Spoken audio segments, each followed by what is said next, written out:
Hi అందరికి. Welcome to our channel. ఇవాళ నేను ఒక ఇంట్రెస్టింగ్ టాపిక్ తో మీ ముందుకి వచ్చేసాను. శ్రీకృష్ణుడికి ముందే తెలుసు తన అనంతరం సముద్రుడు తనకిచ్చిన భూభాగాన్ని తనలో కలిపేసుకుంటాడు అని. ఇవాళ పూరి జగన్నాథ స్వామి టెంపుల్ యొక్క విశేషాలలో భాగంగా పూరి జగన్నాథ స్వామి టెంపుల్ ఎవరు నిర్మించారు, ఏ కాలంలో నిర్మించారు, టెంపుల్ ఆలోచన ఎప్పుడు మొదలైంది, ఇలా పూరి జగన్నాథ స్వామి టెంపుల్ గురించి ఎన్నో కథనాలు వినిపిస్తూ ఉంటాయి. కానీ ఇప్పుడు మనము నిజాన్ని తెలుసుకునే ప్రయత్నం చేద్దాం.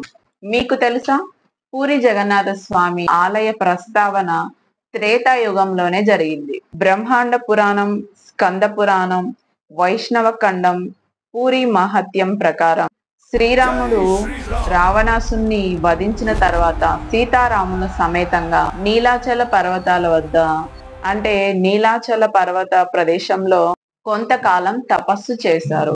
ప్రస్తుతం ఇది ఒరిస్సాలోని శ్రీ క్షేత్రపురి, అంటే ప్రస్తుతం జగన్నాథ స్వామి టెంపుల్ ఉన్న ప్రదేశం. ఇప్పటి క్షేత్రపురిని ఒకప్పుడు నీలాచల పర్వతం అనే పేరుతో పిలిచేవారు. శ్రీరాముడు భవిష్యత్తులో నీలాచల పర్వత సమీపంలో నీలమాధవ అనే దేవుడి పేరుతో పిలువబడతానని, అక్కడి నుండి ద్వాపర యుగ అనంతరం శ్రీ జగన్నాథ స్వామిగా పూరి క్షేత్రంలో స్థిరపడి కలియుగ అంతం వరకు భక్తుల పాపహరణ చేసి వారికి మోక్ష మార్గాన్ని కల్పిస్తానని చెప్పబడింది.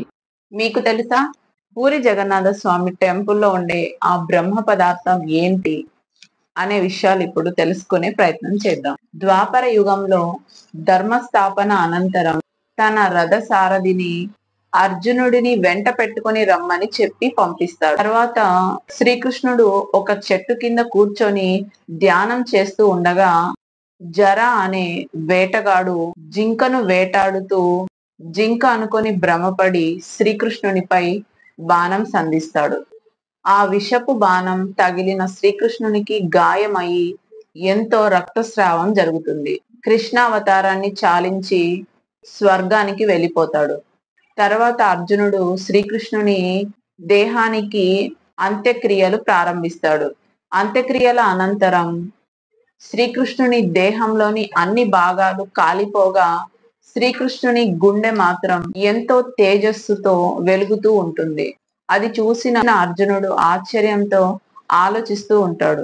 అప్పుడు ఆకాశవాణి అది శ్రీకృష్ణుని బ్రహ్మ పదార్థం అని, దానిని భద్రంగా నీటిలో వదిలిపెట్టవలసిందిగా చెప్తుంది. అప్పుడు అర్జునుడు ఆ బ్రహ్మ పదార్థాన్ని జాగ్రత్తగా ఒక దారువులో భద్రపరిచి దారువును నీటిలో వదిలేస్తాడు. తర్వాత అది అలల వేగానికి కొట్టుకొని ఒరిస్సా సమీపంలో నీలాచల పర్వత ప్రాంతానికి చేరుతుంది. తర్వాత ఆటవిక తెగకు నాయకుడైన విశ్వవాసు దాన్ని ఓపెన్ చేసి చూడగా అందులో నీలి రంగులో ఒక బ్రహ్మ పదార్థం అత్యధిక తేజస్సుతో తనకు దర్శనమిస్తుంది. దానికి అతీత శక్తులు ఉండడం, అది నీలిమ రంగులో ఉండడంతో విశ్వవాసుడు ఆ బ్రహ్మ పదార్థానికి నీలమాధవుడు అనే పేరు పెట్టుకొని గూడెం ప్రజలందరూ నిద్రిస్తున్న టైంలో ఎవరు లేని సమయం చూసుకొని నీలమాధవుడిని దాచిపెట్టిన ప్రదేశానికి వెళ్లి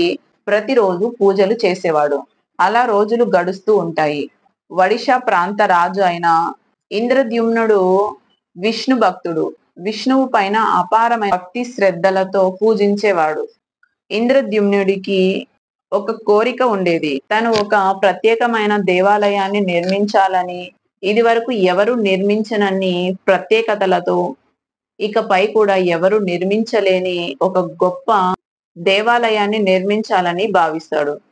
ఆ కోరికతో అన్ని దేవాలయాల్లో స్వామి విగ్రహ రూపంలో ఉంటాడు. తను నిర్మించబోయే దేవాలయానికి మాత్రం ప్రత్యేకంగా స్వామి నిజ రూపంలో ఉండాలి అని భావిస్తాడు. ఆ కోరికతో విష్ణు భగవాను నిరంతరం స్మరిస్తూ ఉంటాడు. అలా ఒకరోజు ఇంద్రద్యుమ్నుడు నిద్రిస్తుండగా ఈ మహావిష్ణువు తన కలలో కనిపించి నీలాచల పర్వతం దగ్గర తను ఒక నీలమాధవుడు అనే పేరుతో పూజించబడుతున్నానని చెప్తాడు. తర్వాత రాజు ఒకరోజు ఇంద్రద్యుమ్నుడు విద్యాపతిని పిలిపించి నీలాచల పర్వతం నీలమాధవుడి గురించి చెప్పి వెతకమని పంపగా తర్వాత ఈ విద్యాపతి అలా వెతికే క్రమంలో విద్యాపతికి ఒక రోజు విశ్వవాసుడి గురించి తెలుసుకొని నీలమాధవుడిని కనిపెడతాడు. జరిగిన విషయం అంతా తన రాజుకు తెలియజేయగా ఇంద్రద్యుమ్నుడు వెంటనే అక్కడికి వచ్చి చూస్తాడు. కానీ అక్కడ ఆ బ్రహ్మ పదార్థం కనిపించదు. ఇంద్రద్యుమ్నుడు తన బలగంతో వస్తున్నాడని తెలుసుకున్న విశ్వవాసుడు ఆ బ్రహ్మ పదార్థాన్ని తిరిగి దారువులో పెట్టి సముద్రంలో వదిలేస్తాడు. ఇది తెలుసుకున్న ఇంద్రద్యుమ్నుడు అతన్ని చెరసాలలో వేసి చిత్రహింసలు చేస్తాడు. తర్వాత ఇంద్రద్యుమ్నుడు మళ్ళీ అన్నపానీయాలు మానేసి, స్వామి కనిపించినట్లే కనిపించి మాయమైపోతావా అని ఎంతగానో బాధపడతాడు. ఇంద్రద్యుమ్నుడు నిద్రిస్తూ ఉండగా కలలో విష్ణు స్వరూపం ప్రత్యక్షమయ్యి సముద్రం ఒడ్డున ఉన్నానని చెప్తాడు. ఆ మరుసటి రోజు ఇంద్రద్యుమ్నుడు స్నానానికని సముద్రం ఒడ్డుకు వెళ్తాడు. ఆ దారువును చూసి ఎంతో సంతోషిస్తాడు. రాజభటులను ఆ దారువును తీసుకురమ్మని చెప్పగా ఎంతమంది వచ్చి దానిని తీసుకురావడానికి ప్రయత్నించినా ఆ దారువు 1 ఇంచు కూడా కదలదు. అప్పుడు ఇంద్రద్యుమ్నుడు మళ్ళీ ఏంటి స్వామి ఈ పరీక్షలు అని దేవుణ్ణి స్మరించగా దేవుడు మళ్ళీ కనిపించి నా ప్రియ భక్తుడు అయినటువంటి విశ్వవాసుడైతేనే తనను ఈజీగా లాగగలడని చెప్తాడు. దీనితో రాజు యొక్క అహంకారము తొలగిపోయి విశ్వవాసుడిని క్షమించమని కోరి తనను విడుదల చేస్తాడు. విశ్వవాసుడు ఆ దారువును తీసుకొని వచ్చి రాజుకు అప్పజెప్తాడు. ఆ తర్వాత విష్ణుమూర్తి సంకల్పించిన ప్రకారం సాక్షాత్తు దేవశిల్పి అయిన విశ్వకర్మ వచ్చి ఆ దారువుతో జగన్నాథ స్వామిని, బలభద్రుడను, సుభద్రాదేవిని, సుదర్శన చక్రాన్ని చెక్కే ప్రయత్నం పూర్తయిన తర్వాత ఆయన మాయమైపోతాడు. ఇది పూరి జగన్నాథ స్వామి టెంపుల్ యొక్క విశేషాలు. మీకు కనుక నచ్చినట్లయితే మర్చిపోకుండా లైక్ చేయండి. ఇలాంటి మరెన్నో ఇంట్రెస్టింగ్ వీడియోస్ కోసం ఛానల్ ని సబ్స్క్రైబ్ చేసుకోండి. See you again. Bye by.